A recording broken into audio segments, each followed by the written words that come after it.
Banyak orang yang lupa, banyak orang yang nggak paham, banyak orang nggak ngerti. Di zaman Nabi Muhammad SAW ada sahabat namanya Jabir bin Abdullah radhiyallahu ta'ala anhu. Sahabat Jabir ini punya kebun kurma dan dia punya hutang kurma, kurma. Masalahnya utangnya sama Yahudi yang benci Nabi, benci Islam. Karena tidak setiap Yahudi benci. Ya, Yahudi itu bangsa. Istri Nabi Sayyidah Sofiyah juga seorang Yahudiyah. Yang dibenci itu adalah ajarannya Yahudi yang memusuhi Islam. Lah ini udah ajarannya Yahudi, orangnya Yahudi pula. Bencinya sama Nabi luar biasa. Ketika melihat ada satu sahabat punya hutang belum bisa bayar, maka Yahudinya senang. Ini saatnya untuk menghina sahabatnya Nabi. Ini saatnya untuk merendahkan sahabatnya Nabi Muhammad sallallahu alaihi wasallam. Maka datanglah Yahudi ke kebunnya Jabir bin Abdullah radhiyallahu anhu untuk nagih utang. Ibu-ibu pernah diparani, ditagih? Tahu rasanya? Diparani gak punya duit, enak rasanya ya. Diparani sama orang yang badannya mungkin gede-gede, mungkin badannya tidak enak dilihat, wajahnya serem, itu tidak seberapa. Tapi kalau yang nyamperin ibu-ibu mulutnya cerewet, itu luar biasa. Ada mau bayar kapan utangmu? Utang kau dibayar. Wah, itu lebih dari pria-pria yang badannya besar itu. Yang cerewetnya luar biasa. Kalimatnya menusuk dan merobek-robek jiwa dan menyebabkan ibu sakit hati ketemu orang yang seperti itu. Hari itu Yahudi datang ke tempatnya Jabir. Nabi Muhammad SAW dimintai tolong sama Jabir, ya Rasulullah, tolong utang saya ini biar bisa ditunda, dibayar tahun depan. Yahudinya diajak bicara. Nabi ngajak sahabat. Ini kerennya di sini, hebatnya di sini. Ada satu teman Nabi, sahabat Nabi punya utang. Uangnya buat bayar gak cukup, kebunnya buat bayar gak cukup. Nabi Muhammad SAW tidak duduk di rumahnya, tapi Rasulullah SAW ngajak sahabat-sahabatnya, yuk kita ke rumahnya Jabir, ayo kita ke kebunnya Jabir. Kasihan itu Jabir digeruduk Yahudi, Jabir disamperin Yahudi. Ini Yahudinya lagi nagih Jabir, mau menghinakan Jabir. Berangkat Nabi Muhammad SAW bersama sahabat. Kemudian Rasul sendiri yang ngajak ngomong bicara si Yahudi. Artinya Nabi SAW tokoh masyarakat, Rasul punya jabatan, punya kedudukan, mau membela orang yang ditagih hutang, mau membela orang yang terlilit hutang. Saat itu Nabi belum punya duit, karena Nabi kalau punya duit tekno didum langsung, dibagi-bagi langsung habis. Apa sabda Nabi buat orang yang terlilit hutang? Kadang ini mubalih nggak paham, kemudian menyebutkan hadis yang seakan-akan orang meninggal punya hutang itu sengsara. Salah. Dulu Nabi Muhammad SAW bersabda, siapa yang meninggal punya hutang, saya tidak akan sholatkan jenazahnya. Maksudnya bukan karena benci. Nabi tidak mau nyolatkan jenazahnya dulu, minta sahabat yang punya duit, beres no ini, bayari hutangnya, sehingga masuk kubur udah selesai, gak ada hutang piutang. Kalau kita alhamdulillah sudah niru, kalau ada hutang piutang jadi tanggungan saya, tanggungan kami atau keluarga. Jadi Nabi nggak mau SAW ada umatnya yang meninggal dalam keadaan masih punya hutang. Makanya Nabi ngomong sama sahabat, tidak sama mulai sholat dulu sebelum hutangnya dilunaskan. Tapi begitu Nabi punya hutang, apa sabda Nabi Muhammad SAW? Siapa yang meninggal punya hutang, Nabi punya uang ya, siapa yang meninggal punya hutang, saya yang bayar hutangnya, saya yang lunaskan uangnya. Kalau dia nggak punya hutang, biar uangnya milik ahli warisnya. Kalau punya hutang, aku yang bereskan. Mana konglomerat sekarang yang berani ngomong begitu? Mana saudara yang berani ngomong begitu? Mana umat Islam yang berani ngomong begitu untuk orang yang tinggal di satu kampungnya? Yang di kampung ini yang punya hutang, kalau meninggal aku yang melunaskan. Mana yang seperti itu? Nabi Muhammad SAW bangkit membela sahabatnya, diajak ke rumah Jabir. Sampai di situ Nabi ngomong langsung sama yang namanya Yahudi. Yahudi, gini aja, kalau boleh pembayarannya ditunda, diundur, kasih perpanjangan waktu. Yahudinya ngomong, ya Abul Qasim, wahai Abul Qasim, julukan Nabi Muhammad SAW, wahai Abul Qasim, tidak bisa, hari ini juga harus dibayar. Bu, Kalau jenengan ditagih utang 5 miliar, hari ini harus dibayar. Ngeluh atau enggak ngeluh? Ngeluh ya. Punya uang cuma 100.000, tagihannya 5 miliar. Pusing atau enggak pusing? Pusing. Lah ini Nabi Muhammad SAW datang, kasusnya begitu. Kebun kurma ini buahnya cuma sedikit, hutangnya bertonton, jadi nggak mungkin bisa dibayar. Maka Nabi mengatakan kepada Yahudinya, tunggu sebentar. Kemudian Jabir bawa kurma sedikit, disuguhkan Nabi Muhammad SAW. Itulah adabnya sahabat. Kedatangan Nabi, sepunyanya apa ya disuguhkan. Ini ya Rasulullah, kurma muda disuguhkan. Setelah itu Nabi Muhammad SAW ngelilingi kebun kurmanya Jabir. Kebun kurmanya dikelilingi, dilihat muter, ya memang gak cukup. Jumlahnya buah kurma itu gak mungkin cukup untuk bayar. Maka Nabi SAW kemudian tanya sama Jabir, di mana biasanya kamu duduk-duduk di kebun kurma ini? Tempat yang biasa kamu gunakan untuk nongkrong. Kalau bahasa kita, gazebonya di mana? Ya, gazebonya di mana? Rasulullah tanya, di mana itu? Di sini ya Rasulullah. Saya biasa berteduh di sini. Ya udah, saya tak tidur sebentar. Bayangkan ini, ditagih utang sama Yahudi, ditinggal tidur sama Nabi. Tiruan. Maksudnya apa? Utang nggak usah dipikirin, Yang nagih di depan ini ya, nggak dipikirin, tinggal tidur Nabi Muhammad SAW. Ini nanti bisa dicek di Syarah Fathul Bari, Syarah Bukhari ya, juga di kitab-kitab Syarah Bukhari yang lain. Tidur Nabi SAW, kemudian bangun, datangi lagi Yahudinya, karena masih maksa harus dibayar hari itu juga. Rasul berkata, gimana? Bisa ndak ditunda dulu pembayarannya? Kasih perpanjangan? Tidak bisa, harus hari ini. Ya sudah. Nabi SAW keliling lagi, tawaf, ngelilingi kebun kurma, ditawafi. Setelah selesai ditawafi, Nabi bilang sama Jabir, sudah sekarang kamu panen tuh kurmanya, bayarkan. Bayarkan. Saya tidur dulu. Nabi tidur lagi. Asik ya? Tidur. Bangun tidur, Nabi nanya sama Jabir, gimana? Udah beres? Beres ya Rasulullah. Itu hutangnya kurma lunas semua. Bahkan ini kurma saya nggak berkurang. Panennya lebih banyak dari panen bertahun-tahun ini. Ini nggak masuk akal ya Rasulullah. Disitulah Nabi bersabda, Asyhadu anni Rasulullah. Aku bersaksi, aku adalah Rasulullah. Kalau bahasa kita, saya Nabi, saya Rasul ya. Rasulullah bangga dengan kerasulannya. Aku bersaksi, aku adalah Rasulullah. Sallu ala Nabi. Allahumma shalli wa sallim alaihi. Pelajarannya apa? Pelajarannya banyak, tapi saya mau garis bawahi satu.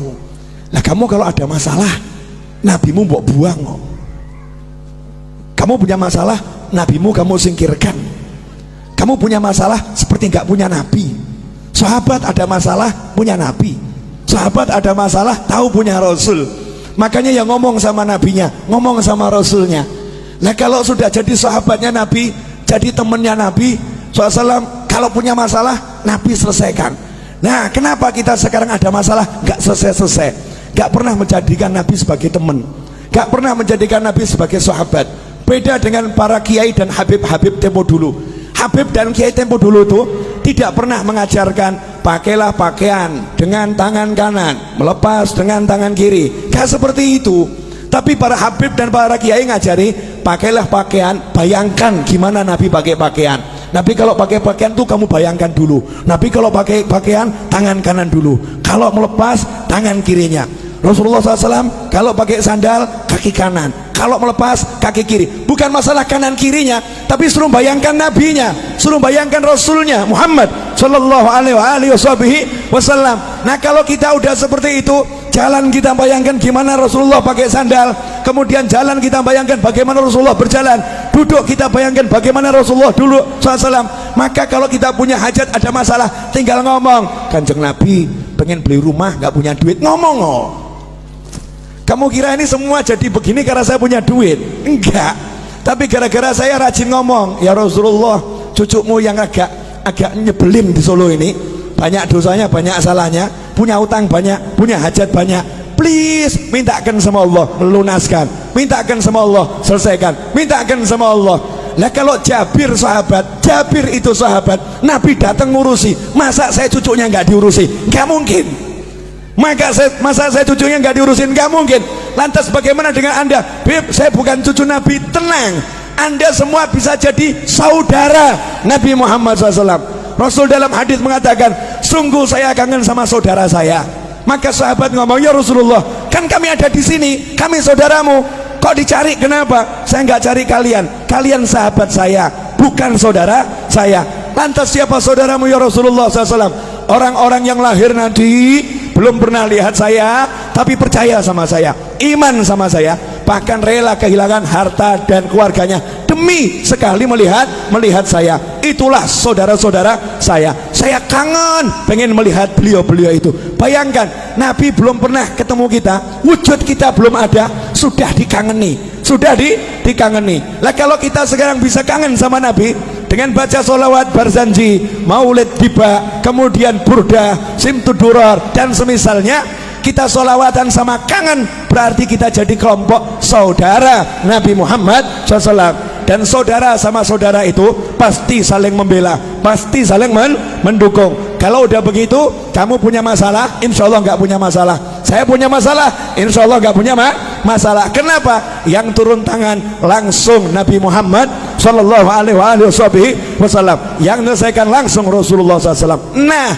biar Rasul mau turun tangan, biar Rasul mau menyelesaikan, saya kasih tip satu, gak usah banyak-banyak. Mau Bu? Wani piro? Ya karena ini urusannya urusan masalah. Banyak orang zaman sekarang kan penuh masalah, bingung solusi. Gampang, ilmunya orang tua. Pegang tasbih, baca nariyah 4.444 kali. Pegang tasbih, baca munjiah 1000 kali. Solawat, pegang solawat, solawatin masalahmu. Ada orang ngomong, Beb, ini kan urusan dunia, masa solawat dipakai urusan dunia? Loh, kamu tuh masa urusan dunia mau pakai apa kalau nggak pakai takwa? Urusan dunia itu diraih dengan takwa. Kamu punya hajat pengen kabul, harus doa. Doa nggak pakai solawat nggak diterima sama Allah. Sehebat apapun orangnya doa, nggak pakai solawat, gak diterima sama Allah Subhanahu wa ta'ala. Sehebat apapun orangnya sholat, gak pakai sholawat, gak diterima sholatnya oleh Allah Subhanahu wa ta'ala. Sehebat apapun orang khutbah Jumat, gak pakai sholawat, gak diterima oleh Allah Subhanahu wa ta'ala. Kalau hidupmu gak ada sholawat, gak diterima oleh Allah Subhanahu wa ta'ala. Dan kalau kamu hanya ingat Allah, gak mau ingat Nabi Muhammad SAW, Islammu ditolak oleh Allah Subhanahu wa ta'ala. Sebelum minta apapun, suruh mengedepankan Allah Rasulullah, Allah Rasulullah. Dalam sholawat sudah ada semuanya, Allahumma sholli, Allahumma sholli. Sholawat itu nyebut Allah, nyebut Nabi Muhammad SAW. Nah, setelah kita banyak sholawat, awali doa dengan sholawat, betul? Setelah kita banyak sholawat, baru ngomong, ya Allah, ini loh hajat saya, ini loh masalah saya, selesai. Makanya orang dulu ngajari begitu. Cuman ibu-ibu pokil. Tahu pokil, Bu? Curang. Iya. Merekayasa sholawat, kemudian mencurangi sholawat. Nariyah 4.444 kali dibaca berjamaah, satu orang ambil 5 jagung, 10 jagung. Saya nggak bicara fadilah. Kalau fadilah luar biasa, fadilahnya luar biasa. Kemudian protes sama kiainya, sama habibnya, sama gurunya. Saya udah baca nariyah berjamaah, tapi hajat kok nggak kabul-kabul. Habibnya jawab kabul, cuman kabulnya juga berjamaah, jadi dicicil saudara-saudara. Kabulnya dicicil, diangsur. Kalau pengen kabulnya cespleng, ya kamu sisakan waktu khusus. Minta izin sama suamimu. Ya, suami, kamu butuh mobil, butuh rumah, butuh hutang lunas. Iya, dah kamu urus anak-anak, aku izin ngurung diri di kamar 5 jam, jangan diganggu. Ngapain? Mau nariyah. Pegang tasbih, baca nariyah 4.444 kali. Setelah itu keluar ngomong sama suami, jangan kamu pikir lunas hutangmu. Niru Nabi, Nabi tidur. Nabi tidur. Dah, silahkan pergi kerja, gak usah dipikir. Main-main sama anak, gak usah dipikir, lunas. Suaminya nanya, lunas piye? Duit gak ono, tenang, Nabi yang bereskan. Lah caranya piye? Ojo takut aku. Caranya gimana? Jangan tanya saya. Janji Allah wa yarzuqhu min haitsu la yahtasib. Allah akan kasih rezeki dari arah yang nggak pernah diduga. Itu kalau kita pegangan sholawat, dan tidak mungkin sia-sia orang yang berpegang sholawat. Nah sayangnya kita sukanya susah. Ini ibu-ibu jamur ini kan nggak ada wajah-wajah susah, nggak ada ya, nggak ada wajah-wajah susah, nggak ada. Walaupun hidupnya mungkin ada yang agak susah, tapi tetap nggak susah, paham ya? Lah hidupmu penuh nikmat kok susah, hidupmu penuh nikmat kok susah, karena ini 30 hari sholawatan terus. Jadi ya suami ditinggal loh, ini suami bojo bye bye Pak, sholawat dulu ya Pak ya. 30 hari suaminya ditinggal, dari mulai zuhur sampai maghrib, anaknya ditinggal, serahkan suaminya, tolong urus anak-anak dulu ya. Yang udah dewasa udah nak, mau ikut, gak mau ikut, kamu jalan sendiri. Ibu berangkat sholawatan, begitu pula ibu-ibu. Lah kok ragu, hajatnya gak kabul, kan manusia aneh bin ajaib.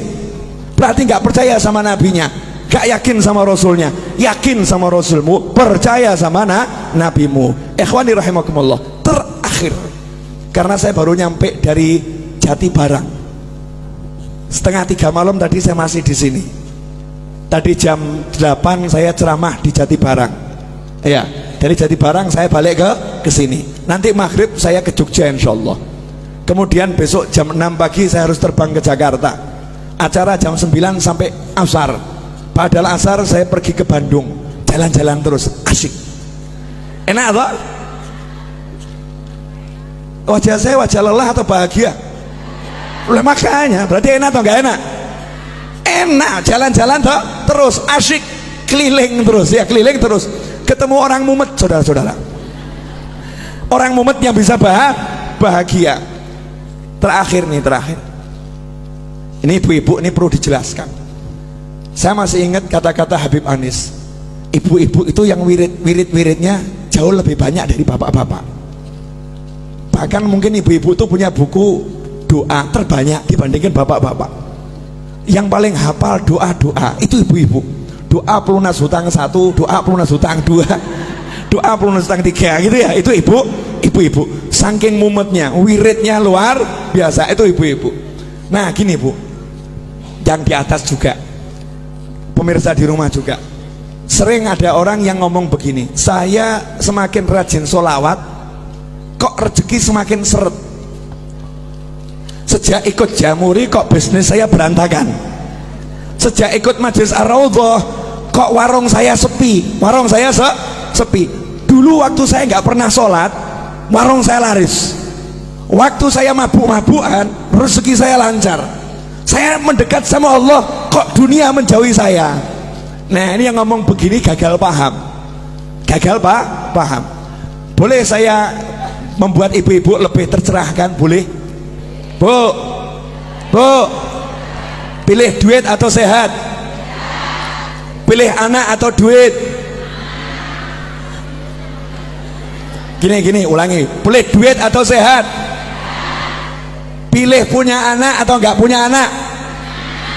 Pilih punya duit tapi enggak punya anak, atau enggak punya duit tapi punya anak? Mestinya ya. Punya duit, punya anak. Kenapa saya nanya seperti ini? Maksud saya begini loh, yang namanya duit itu kecil. Tahu kata Allah Ta'ala, dunia dan segala isinya la ta'dilu janaha ba'udlah. Dunia dan segala isinya tidak sepadan dengan sebelah sayap nyamuk.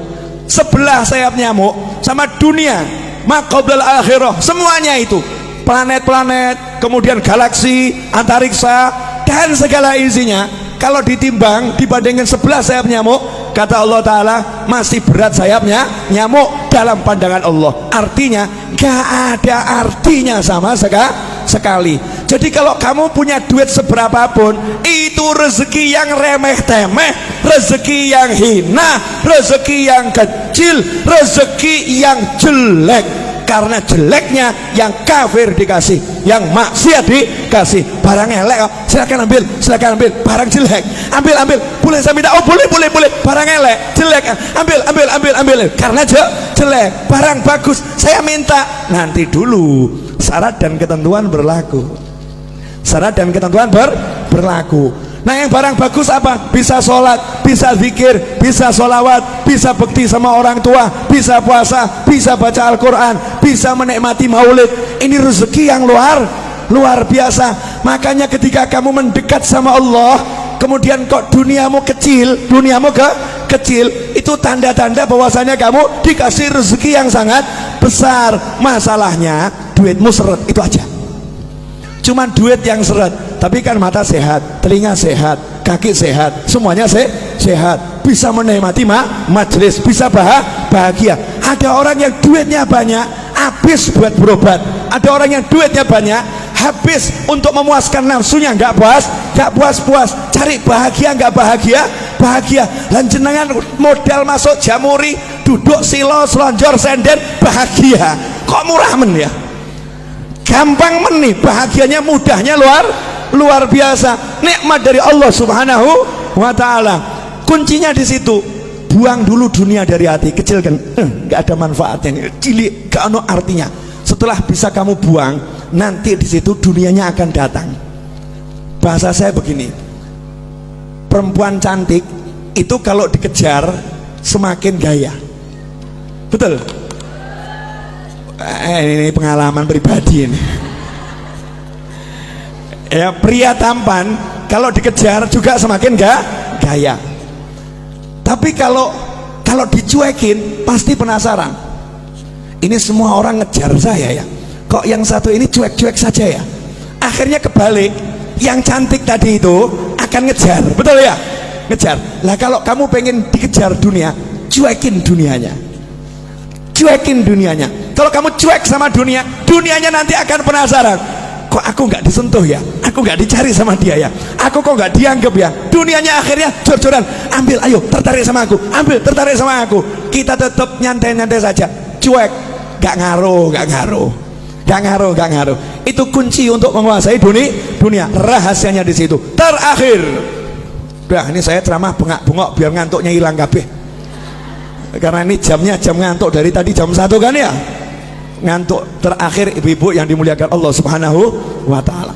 Jadi kalau ada masalah gak usah bingung, gelar sejadah, pegang tasbih, baca sholawat, selesai. Setelah itu ojo mbok pikir, jangan dipikir, lanjutkan kehidupan. Masak ya masak, ngobrol sama anak ya ngobrol sama anak. Dan jangan buka handphone kemudian share sama temennya, sumpek aku sumpek. Nah ini gak selesai masalah ini.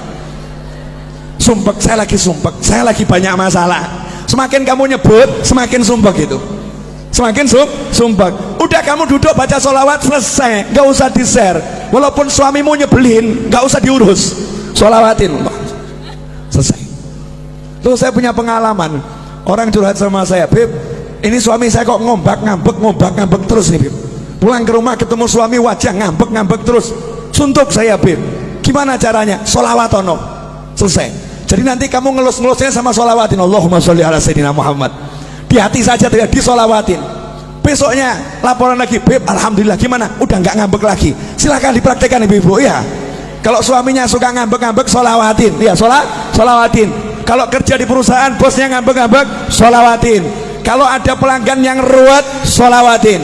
Beres, nggak mungkin tidak beres. Jaminan 100%, 100%. Ini yang ngomong sudah praktek. Praktek. Kalau ketemu orang ruwet modal saya tak sholawatin, selesai. Ya, sholawatin selesai. Kalau saya nggak kuat nyolawatin, saya titip sama teman-teman saya, duduk di musola baca munjiah 100 kali, saya punya hajat. Duduk di tanah sana baca munjiah 1000 kali, saya punya hajat. Giliran saya nyopir ceramah, saya ceramah, yang lain sholawat. Selesai ceramah, selesai masalah. Mau praktek? Jangan, berarti kamu nunggu masalah dulu. Jangan praktek untuk masalah, praktek untuk hajat. Terima kasih, jazakumullah khairan katsiran. Insyaallah yang sedikit ini barokah dan manfaat. Saya udah bilang pokoknya kalau bulan Maulid ceramah saya berusaha dan saya begini nih sumuk dan panas. Saya membayangkan bagaimana ibu-ibu kuat dengan pakaian yang seperti ini ya, luar biasa. Waktu saya di Hongkong naik taksi, supir taksinya diminta sama TKW Hongkong dengan bahasa Hongkongnya, tolong AC-nya didinginkan. Maka jawaban supir taksinya, AC saya sudah dingin. Masalahnya bukan di AC, tapi pakaianmu kebanyakan katanya. Bukan pakai jubah, pakai ini tuh apa namanya TKW kalau pengajian, pakaianmu kebanyakan. Alhamdulillah, insya Allah kalau pakai baju gini kepanasan akan menghilangkan panasnya neraka, menghilangkan panasnya kubur. Saya minta semuanya angkat tangan, tirukan saya boleh. Bismillahirrahmanirrahim. Allahumma salli wa sallim ala sayyidina Muhammadin wa alihi wa sahbihi ajma'in. Rabbi ighfirli wa li walidayya warhamhuma kama rabbayani saghira. Rabbi ighfirli wa li walidayya warhamhuma kama rabbayani saghira. Rabbi ighfirli wa li walidayya warhamhuma kama rabbayani saghira. Wa sallallahu ala sayyidina Muhammadin wa alihi wa sahbihi wa sallam walhamdulillahi rabbil alamin. Alhamdulillah, detik ini ibu-ibu naik pangkat jadi anak yang solihah, anak yang solihah. Karena dalam hadis disebutkan waladun solihun yad'ulah, anak soleh itu yang mendoakan orang tua. Amanat saya, sehabis sholat jangan tinggalkan doa ini. Rabbighfirli wa li walidayya warhamhuma kama rabbayani shaghira. Dan ajarkan pada siapapun, ajarkan kepada anak kita. Janji Nabi, Allah tidak akan memutuskan rezeki dari seorang hamba yang hamba itu tidak memutuskan doa untuk orang tuanya. Maka kalau kita doakan orang tua kita terus, maka rezeki zahir dan batin tidak akan putus. Saya mengucapkan jazakumullah khairan.